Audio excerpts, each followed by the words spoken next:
Well, good morning and welcome to Karen's Corner. I am so excited to be able to feature someone that I have not even really met. I think I've met you once, Jamieka. This is Jamieka Harris, and Jamieka currently works at Bobby Scott and Associates Professional Counseling. That's a mouthful.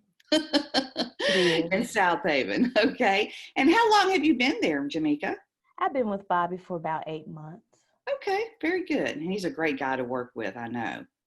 I've He known him is. a long time, so that's excellent. And I hear you guys are changing your locations. Yes, ma'am. We're going to move over to Getwell Road. Okay, very good. And that's a nice office as well. So good for you guys. So how long have you been in private practice? Just since January.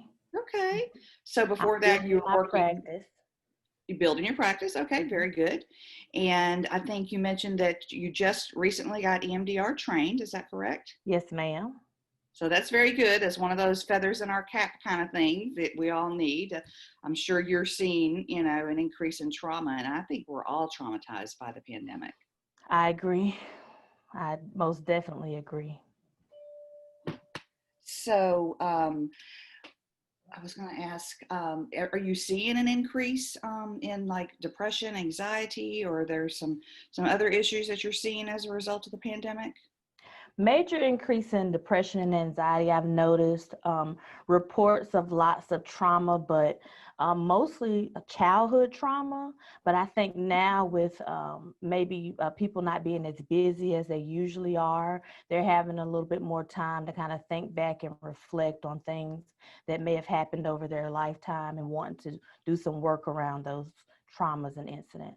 That makes a lot of sense. I had not considered that. Okay. Um, so would you say that trauma is one of your specialty areas? Yes, ma'am. Okay. And what other areas do you feel like you specialize in, or that you enjoy working with?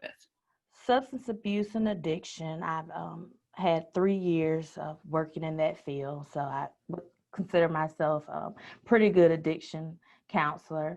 I also have worked mental health, just general anxiety, depression, schizophrenia, schizoaffective.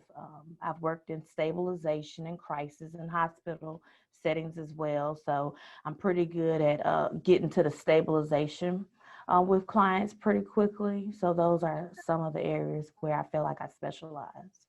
Well, very good. So what led you to this field? Well, I would have to say that I had a pretty challenging childhood. And when I picked my major for college, I actually thought I was going to be an elementary education teacher. But I got to college and decided that I wanted to go a little bit deeper and I wanted to help more people. And so that's how I got driven more. My heart led me into the field of social work. Very good. So that's your background. You're a social worker? Yes, ma'am. Licensed Excellent. certified social worker. Wonderful. And so Bobby had mentioned when I met with him yesterday that you guys are in network with a lot of different insurance providers. Not necessarily each of you, but there's always someone that's in network with an insurance provider. So that shouldn't present an issue should someone want to come and see you guys. Yes, ma'am. Okay. And so what's the best way for someone to do that, to reach out and make an appointment? I would say call the office. We have office staff here that takes all the referral information, gets the appointment set up for everyone. Okay, wonderful. Well, is there anything else you'd like to add before we wrap up? No, ma'am. Okay. Well, it was great meeting with you this morning. I appreciate your time, and I'm looking forward to seeing your new place. Thank you. And I look forward to meeting you soon. Take care.